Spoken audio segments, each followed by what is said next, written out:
New at 10 tonight, 20 years of crashes and continuous plea for anything to be done. Yeah, Sandy Man says he's seen countless wrecks right in front of his home at about 9400 South and Eastdell Drive. He's been asking for a left turn signal for years, but says after years of promises, nothing's been done. David Ochoa spoke to him and asked UDOT about that specific intersection. So David, when was the very latest crash? Well, according to Rodrigo Navarro, just a couple of days ago, he says that the main problem is right here at this intersection when people try to make a left and beat the cars heading to and from Little Cottonwood Canyon.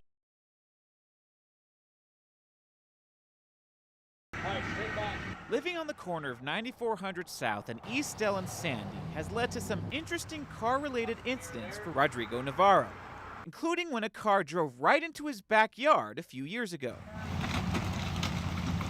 But it's not just his own property he's looking out for. He's worried about the safety of everyone who passes through this intersection. I've been here, as I said, 20 years, and I've seen accidents, so many accidents happen here. These are pictures he's taken of some of the accidents throughout the years.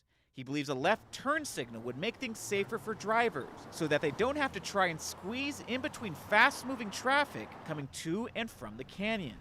I took his request to UDOT, which owns 9400. What do you think of that when you hear that he wants something like that there?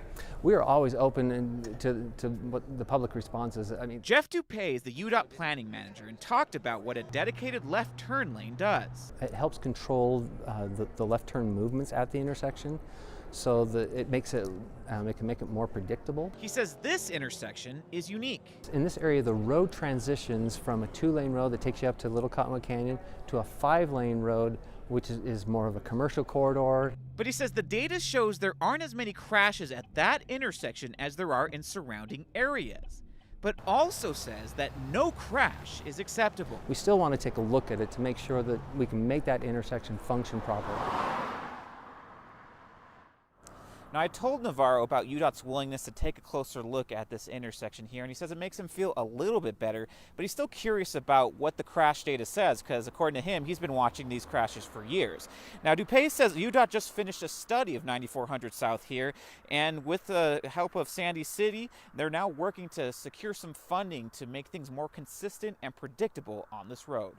Reporting live in Sandy, David Ochoa, KUTV 2 News.